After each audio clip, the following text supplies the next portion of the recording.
Hi friends, எல்லாரும் எப்படி இருக்கீங்க? இன்னைக்கு காலையில் தான் ரொம்ப ஒரு சந்தோஷமாக நம்முடைய முதல்வர் விஜய் அவர்கள் அறிவிக்கிற அந்த அதிரடியான அந்த திட்டங்கள் அறிவிப்புகள் எல்லாத்தையும் பார்த்து ரொம்ப சந்தோஷப்பட்டு வீடியோ கல்வி போட்டிருந்தேன். இந்த வீடியோவில் சில வருத்தமான சில விஷயங்களை சொல்ல வேண்டியிருக்கு. வருத்தமான சொல்கிறத விட நம்ம முதல்வர்கிட்ட ஒரு வேண்டுகோளாக நான் சொல்ல நினைக்கிறேன். ஏன்னா உங்களுக்கு ஓட்டு போட்ட நிறைய சொந்தங்களுடைய ஒரு எதிர்பார்ப்புன்னு ஒன்று இருக்குது. அதை வந்து நம்மக்கிட்ட என் மூலியமாக அதை வந்து வெளியில் படுத்தணுன்ட்டு நிறைய பேர் என்ன அணுகுனாங்க. அவங்க சொன்ன தகவலை உங்கள்கிட்ட கொண்டு போய் சேர்க்கணும் இந்த மீடியா மூலமாக. அதுக்காக இந்த வீடியோ காணொலி. ஸோ எல்லாருமே வீடியோவை ஃபுல்லாக பார்த்துட்டு உங்களுடைய கருத்துக்கள் என்ன அப்படிங்கிறத நீங்கள் தெரியப்படுத்துங்க, ஓகேவா? அதாவது அவர் ஏற்கனவே சொன்ன திட்டங்கள் எல்லாமே இப்போ வந்து டாஸ்மாக் மூடலேருந்து நம்ம காலையில் பேசுகிற எல்லா திட்டமும் பார்த்தீங்கன்னா நல்லபடியாக போயிட்டு இருக்கு. இதில் இன்னைக்கு ஒரு அறிவிப்பு அறிவிச்சிருந்தாங்க. அதாவது கவர்மெண்ட் ஸ்டாஃப் வந்து பார்த்தீங்கன்னா ஏற்கனவே இருக்கக்கூடிய அந்த அகவிலைப்படி 58% 60% உயர்த்தி அவர் இன்னைக்கு அறிவிச்சிருக்காரு. இதை பார்த்த உடனே நம்ம எல்லாரும் மனசில் ஒன்றுது என்ன கேட்டிங்கன்னா, ஏன் எல்லாருமே ஆட்சிக்கு வந்த உடனே இந்த கவர்மெண்ட் ஸ்டாஃபுக்கு மட்டும் அப்படியே தூக்கி தூக்கி அள்ளி அள்ளி கொடுக்கீங்க? எனக்கு ஒன்றும் புரியல. ஏன் அவங்களாம் ரொம்ப பாவமாக கஷ்டப்பட்டு சோத்துக்கே வழி இல்லாமல் ரொம்ப கஷ்டப்பட்ட நிலைமையில் இருக்காங்களா என்ன? அதாவது அவங்களுக்கு கொடுங்க, கவர்மெண்ட் ஸ்டாஃபுக்கு நீங்கள் வந்து பண்ணுங்க, நாங்கள் பண்ண வேணாம்னு சொல்லலை. ஆனால் அதை விட ரொம்ப ஒரு படுபாதாள நிலையில் இருக்கக்கூடிய அந்த பிரைவேட் கம்பெனியில் உள்ளவங்க, ரொம்ப ரொம்ப கீழ் மட்டத்தில் அதை விட கூலி வேலை பார்க்குறவங்கன்னு, விவசாய மக்கள்னு ரொம்ப அடுத்துட்டு மக்கள் எவ்வளோ பேர் கஷ்டப்பட்டுட்டு இருக்கோம். ஸோ அவங்களுடைய வாழ்க்கையெல்லாம் நீங்கள் வந்து மாற்றணும்ல. ஸோ அதுக்காக தானே நம்ம, ஏன்னா கவர்மெண்ட் ஸ்டாஃப் மட்டும் உங்களுக்கு ஓட்டு போடல, ஏன்னா உங்களுக்கு ஓட்டு போட்டது மெஜாரிட்டியான மக்கள் ரொம்ப அடித்தட்டு உள்ள மக்கள். உங்களுடைய வச்சு தான் அவங்களுடைய வச்சு, உங்களுடைய தான் அவங்களுடைய.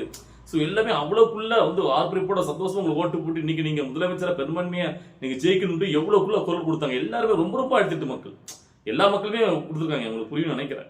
ஸோ அப்படி இருக்கும்போது நீங்கள் உங்களுடைய அறிவிப்பு வந்து பார்த்தீங்கன்னா முதல்ல அந்த அடித்தட்ட மக்கள் கூடான அந்த அறிவிப்பாக வந்துட்டு இந்த கவர்மெண்ட் ஸ்டாஃப் கூடான அந்த அறிவிப்பு வந்துருச்சுன்னா எல்லாருக்கும் பெருசாக கண்ணை உடுத்தாது.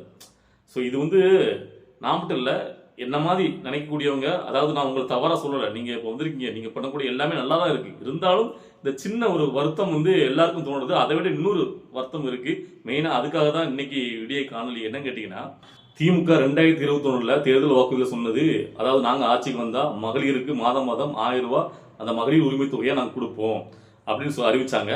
அது வந்ததுக்கு அப்புறம், அவங்க ஜெயிச்சு வந்ததுக்கு அப்புறம் அதை வந்து தகுதி வாய்ந்த அடிப்படையில் அப்படின்னு சொல்லிட்டு ஒரு 2 வருடம் கழிச்சு தான் அந்த உரிமையை கொடுக்க ஆரம்பிச்சாங்க. அப்படின்னு எல்லாரும் கொடுக்கல, தகுதி வாய்ந்த அடிப்படையில் கம்மியாகிட்டாங்க.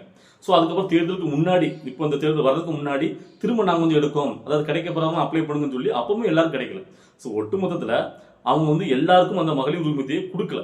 அந்த 1000 ரூபாங்கிறது தகுதி வாய்ந்த அடிப்படையில் கொஞ்சம் பேர் தான் போயிட்டு இருக்கு, எல்லா தரப்பட்ட மக்களுக்கும் போகல. ஏன்னா எக்ஸாம்பிள் நானே இருக்கேன், இப்போ எங்களுடைய குடும்பத்தில் உள்ள எங்கள் சுற்று பக்கத்தில் உள்ளவங்களாம் நிறைய பேருக்கு வரல. ஸோ இப்படி இருக்கிற பட்சத்தில் நீங்கள் தேர்தலுக்கு வரும்போது உங்களுடைய தேர்தல் அறிக்கையில் அனைத்து மகளிருக்கும் மாதம் 2500 ரூபா 60 வயசு வரைக்கும் கொடுப்பேன்னு சொன்னீங்க, ஓகேவா? இப்போ வெளியில் இருக்கக்கூடிய முக ஸ்டாலின் அவர்கள் உங்களை ப்ரெஷர் பண்ணுறாரு, எனக்கு புரியுது. அவர் ஜெயிச்சதுக்கு அப்புறமே 2 வருஷம் கழிச்சு தான் அந்த திட்டத்தை செயல்படுத்துறாரு. ஆனால் இப்போ உங்களை மட்டும் நீங்கள் உடனே கொடுக்கலன்னு ஒவ்வொரு திட்டமும் உங்களை செய்ய சொல்லி வற்புறுத்திட்டே இருக்காரு. அந்த ப்ரெஷரில் இப்போ ஒரு அரசாணை நீங்கள் வெளியிட்டிருக்கீங்க. அதாவது விரைவில் அந்த மகளிர் உரிமை தொகை 1000 ரூபா வர வைக்கப்படும். நான் சொன்ன 2500 ரூபா இன்னும் கொஞ்சம் காலதாமதம் எடுத்து உங்களுக்கு சரி செஞ்சு நான் அதை வந்து 2500 ரூபாயை மாற்றி நான் கொடுப்பேன் அப்படி சொல்கிறீங்க. இதுதான் இப்போ மக்களுக்கெல்லாம் பயங்கரமான ஒரு ஷாக்.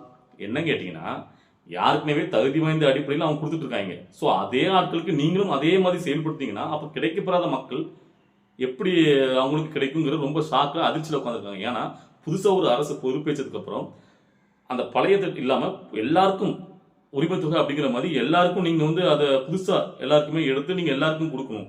யாருக்குனவே செயல்படுத்துகிற திட்டத்தில் உள்ளவங்களுக்கு அவங்களுக்கே அதே மாதிரி நீங்கள் கொடுத்தீங்கன்னா இப்போ கிடைக்கப்படாத மக்கள்லாம் என்ன பண்ணுவாங்க? அவங்க எப்படி அப்ளை பண்ணுவாங்க? அப்போ அவங்க வந்து சாக்காகவும் மாட்டாங்களா? ஏன்னா அவங்க எல்லாரும் உங்களுக்கு ஓட்டு போட்டது, நீங்கள் வந்து எல்லாரும் கொடுப்பீங்க, தகுதி வாய்ந்த அடிப்படையில் எதுவும் பார்க்க மாட்டீங்க அப்படின்னு நினச்சிட்டு இருந்தாங்க. இப்போ நீங்களும் திமுக யாருக்கெல்லாம் கொடுத்துட்டு இருக்கோ அவங்கள மாதிரி அவங்க கணக்கில் மட்டும் நீங்கள் வர வைப்பீங்கன்னா அதை எப்படி நம்ம ஏற்றுக்க முடியும் அப்படின்ட்டு எல்லாருமே புலம்புறாங்க. இப்போ என் மூலியமா நிறைய பேர் கேட்டாங்க, என்னப்பா அது அப்புறம் நம்மளுக்கு வராதா? இவர் வந்ததுக்கு அப்புறம் அந்த கோட்டெல்லாம் அழிச்சிட்டு முதல்ல எல்லாருக்கும் மகளிர் உரிமை தொகை 2500 ரூபா அப்படிதான் கொடுப்பாரு அப்படின்னு எதிர்பார்த்துட்டு இருந்தா, இப்போ இந்த போன மாசம் உள்ளவங்களுக்கு இந்த மாசம் விரைவில் வர வைக்கப்படும் 1000 ரூபாய் எப்போ, அதுக்கப்புறம் 2000 ரூபாய் கொடுப்போம் அப்படிங்கிறது எப்படி? அப்போ அவங்களுக்கு தானே போயிட்டு இருக்கும், யாருக்குனவே வாங்கினவங்களுக்கு தானே இந்த உரிமை தொகை போகும். அப்போ கிடைக்கப்படாதவங்களுக்கு எப்படி கிடைக்கும்? நாம எப்படி அப்ளை பண்றது, என்ன பண்றது அப்படின்னு ஒரு புரியாத ஒரு ஷாக்ல உட்காந்துட்டு இருக்காங்க. எனக்கும் இப்போ அதை எப்படி அவங்களுக்கு நம்ம என்ன ஒரு ஆறுதல் சொல்ல தெரியல. ஏன்னா நம்ம தேர்தலுக்கு முன்னாடி முதல்ல விஜய் அவர்கள் வந்துட்டா எல்லாருக்கும் கொடுப்பாங்க, இவங்கள மாதிரி தகுதி வாய்ந்த அடிப்படையில் கொடுக்க மாட்டாங்க அப்படின்னு நினைச்சிருந்தோம். அப்போ நீங்க புதுசாக தானே அந்த லிஸ்ட்டை எடுத்து கொடுக்கணும். நீங்க யாருக்குமே கொடுக்குற மாதிரி அவங்களுக்கு மட்டும் கொடுத்துட்டு இருந்தா அது எப்படி ஏற்றுக்கொள்ள முடியும்? ஸோ இது மட்டும் இல்லாமல் நீங்கள் உங்களுடைய அரசாணையில் இன்னைக்கு பார்க்குற சிஎம்ஓ இதில் பார்த்தீங்கன்னா கலைஞர் உரிமை தொகைன்னு இருக்கு. எதுக்கு அது கலைஞர்கிற பேர் வரணும்னு கேட்குறேன். அவங்க திட்டத்தில் அவங்க அப்பா பேரை அவர் வேணும்னே வச்சாரு. நாம புதுசாக எதிர்பார்க்கறது முதல்வர் விஜய் அவர்கிட்ட எந்த ஒரு அடைவு இல்லாமல் யார் பேரும் இல்லாமல் தான் நீங்கள் வந்து பார்த்தீங்கன்னா ஒவ்வொரு திட்டத்தையும் கொடுத்துட்டு இருந்தீங்க. ஸோ அப்படி இருக்கும்போது இப்போ நீங்களும் கலைஞர் மகளிர் உரிமை தொகை அப்படின்னு உங்களுடைய அரசாணையில் போட்டிருக்கிறது எனக்கு வந்து கொஞ்சம் என்ன இப்படி இருக்கு. ஏன்னா அவங்க சொல்ற திட்டங்கள் எல்லாத்தையும் நீங்கள் செயல்படுத்துறதுக்கு நீங்கள் வரல. அவங்க சொல்லிட்டே இருப்பாங்க, உங்களுக்கு ப்ரெஷர் கொடுப்பாங்க. நீங்க தான் அதுல முடிவு எடுக்கணும். நீங்க என்ன முடிவு எடுத்தாலும் நாங்க தயாரா இருக்கோம். இப்போ இந்த 1000 கூட கொடுக்க வேண்டாம், நீங்க 2500 ரூபாய் கொடுங்க, அது லேட்டா கூட கொடுங்க, பிரச்சனையே கிடையாது. ஆனா புதுசா வந்து பாத்தீங்கன்னா ஒரு லிஸ்ட் எடுத்து இந்த புதிய அரசு எல்லாருக்குமான அந்த லிஸ்ட் எடுத்து நீங்க எல்லாரும் கொடுக்கணும். அதுதான் எங்களுடைய எதிர்பார்ப்பு. அவங்க சொல்றாங்கன்ட்டு ஏன்னா அவங்களுடைய திட்டங்கள் சிறப்பா இருந்துச்சு, மக்கள் எல்லாரும் வெகுவா பாட்டிருந்தாங்கன்னா அவங்களுக்கு தான் ஓட்டு போட்டு தேர்ந்தெடுப்பாங்க. உங்களுக்கு ஓட்டு போட்டு நீங்க சொன்ன திட்டங்களை நிறைவேற்றுறதுக்கு நீங்க எங்கிட்ட சொன்ன திட்டங்கள் நீங்க சொன்னப்ப அது காலதாமதம் எடுத்துக்கிட்டுங்க, ஒன்றும் பிரச்சனை கிடையாது. நீங்க முதலே சொல்லிட்டீங்க எனக்கு கொஞ்சம் அவகாசம் வேணும், கஜனாவை காலி பண்ணி வச்சுட்டு போயிருக்காங்க, ரைட், ஓகே, எல்லாரும் அக்செப்ட் பண்றோம். ஆனா அது நீங்க முடிவெடுத்ததா இருக்கணும், உங்கள் திட்டங்களா இருக்கணும். ஏன்னா இப்பதான் காலையில் சொல்லியிருந்தேன் இந்த நான் புதல் திட்டம், அதுக்கெல்லாம் பாத்தீங்கன்னா புதுமை இதுக்கெல்லாம் பாத்தீங்கன்னா காசு 1000 ரூபாய் போட்டீங்க, அது அவங்களுடைய திட்டம். இருந்தாலும் சரி, அது மக்கள் நலன் சார்ந்த திட்டங்கள். இப்போ நான் என்ன கேட்கறேன்னா அவங்க சொன்ன திட்டங்களுக்கு நீங்க வந்து அதை கேன்சல் பண்ணாம செயல்படுத்தும் அப்படின்னா நீங்க சொன்ன திட்டங்கள் இருக்குல்ல, வேலை இல்லாத பட்டதாரிகள் படிச்சு முடிச்சு வேலை இல்லாதவங்களுக்கு நான் 4000 ரூபாய் போடுவேன் அப்படி சொன்னது. ஸோ இப்படி டிப்ளமோ டிகிரி முடிச்சவங்களுக்கு ஒரு அமௌண்ட் சொன்னது. அப்புறம் பெற்றவங்க +2 வரைக்கும் படிக்கிறவங்களுக்கு பார்த்தீங்கன்னா வருடத்தோறும் அந்த அமௌண்ட் சொன்னது. ஸோ இப்படி லிஸ்ட் பெருசா இருக்குல்ல, அதை நீங்க செயல்படுத்தணும்ல, அதுதானே முக்கியம். நீங்க சொன்ன வாக்குறுதிகளை நீங்க வந்து சிந்தாம சேராம செயல்படுத்துறது ரொம்ப ரொம்ப முக்கியம். திமுகவோட திட்டம் நிறைவேற்றுறது முக்கியம். அவங்க என்ன வேணா கதையிட்டு போட்டும், அது முக்கியமே கிடையாது. ஏன்னா மக்கள் வாக்களிச்சது நீங்க சொன்ன தேர்தல் வாக்குறுதிகள் உங்களுக்காக. ஸோ அதுதான் எனக்கு வந்து பார்த்தீங்கன்னா சிறு ஒரு மன வருத்தங்கள். இதில் வந்து நம்ம அண்ணனா நம்ம முதல்வர்கிட்ட நம்ம சொல்லணும்னு நினைக்கிறோம். எனக்கு அதில் வந்து ஒன்றும் கிடையாது. இப்போ மற்றவங்க இப்போ வந்து ஒவ்வொருத்தரும் ஒரு விதமாக பேசலாம். நான் என்ன பொறுத்த வரைக்கும் என் மனசுல இருந்து நான் எப்பவுமே பேசுவேன். ஸோ இந்த விஷயங்கள் எனக்கு பார்க்கும்போது ரொம்ப ஒரு கஷ்டமாச்சு. ஏன்னா சில பேர் நம்ம வந்து இப்போ இந்த மீடியாவில் பேசுறதுனால நம்ம விஜய் சப்போர்ட் பண்ணி பேசுறதுனால நம்ம ஆரம்பத்துலேருந்தே பேசிட்டு இருக்கோம், அவளுக்கு சப்போர்ட் பண்ணி. ஸோ நிறைய பேர் நம்மளோட தொடர்பு கொண்டு இதை நீங்கள் சொல்லணும், மகளிர் உரிமை தொகை எப்படிப்பா நம்ம எல்லாருக்கும் கிடைக்குதுன்னு உட்காந்துட்டு இருக்கோம். இப்போ திரும்பியும் வந்துட்டு அவங்க யாருக்குமே கொடுத்துருக்க அந்த லிஸ்ட்லேயே அவங்க அக்கௌண்ட்ல பணம் போட்டால் புதுசாக உள்ளவங்களுக்கு எப்படி நம்மளுக்கு கிடைக்கும்? இவர் மொத்தமாக லிஸ்ட் எடுத்து நம்மளுக்கு எல்லாத்துக்கும் கொடுப்பாரு அப்படின்னு நம்ம எதிர்பார்த்துட்டு இருந்தோம் அப்படின்னு ரொம்ப ஒரு எதிர்பார்ப்பாக நம்மகிட்ட கேட்டுருக்காங்க. ஸோ இதை வந்து நீங்கள் கொஞ்சம் எடுத்துட்டு இதுக்கேற்ற மாதிரி நீங்கள் செயல்பட நான் கேட்டுக்கிறேன். ஸோ அதே மாதிரி இன்னொரு எனக்கு ஒரு கேள்வி என்ன கேட்க வேண்டியிருச்சுன்னா, இப்போ வந்து சிங்க பெண்களுக்கு பாதுகாப்பு படைன்னு ஒன்று அறிவிச்சிருக்கீங்க. ஆக்சுவலாக உங்களுடைய தேர்தல் அறிக்கையில் நீங்கள் சொல்லும் போது என்ன சொன்னீங்கன்னா வேலு நாச்சியார் படை அப்படின்னு தான் அந்த சிங்க பெண்களுக்கு அந்த பாதுகாப்புக்கான இதுக்கு வந்து பேர் அப்படிதான் அறிவிக்கப்படும் சொல்லியிருந்தீங்க. ஆனால் ஏன் வந்து பார்த்தீங்கன்னா சிங்க பெண்கள் படைன்னு வச்சுக்கன்னு தெரியல, வேலுநாச்சியார் அந்த படையும் தான் நீங்கள் பேரை வச்சிருக்கணும் அந்த திட்டத்துக்கு, ஏன் அதை வைக்கல? வேற யாருனுடைய ஒரு அறிவித்தல் பேரில் அந்த பேரை எடுக்கணும் இருக்கான்னு எடுத்துட்டீங்களாங்க, இது புரியல.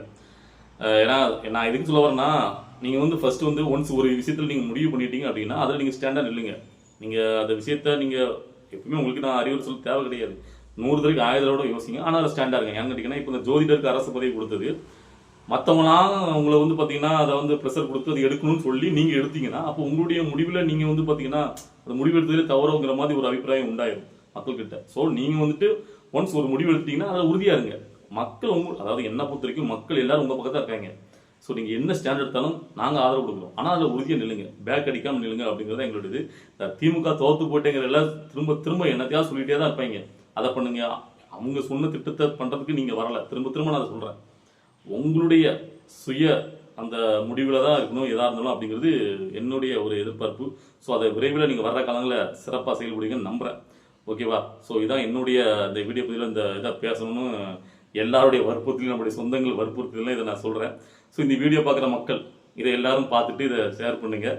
நம்முடைய முதல்வர் விஜய் அவர்கள் பார்த்தா ரொம்ப சந்தோஷமாக இருக்கும். ஓகேவா? இந்த வீடியோ பார்க்கும்போது உங்களுக்குலாம் என்ன சொல்லணும்னு தோணுச்சோ உங்களுடைய கருத்துக்களை உங்களுடைய ஆதங்களை இந்த வீடியோவில் கமெண்டாக பதிவு பண்ணுங்கள். ஓகேவா? நம்ம அடுத்த கட்ட அரசியல் நிகழ்வை பார்த்து நம்முடைய வீடியோ வரும், வெயிட் பண்ணுங்கள். பாய்.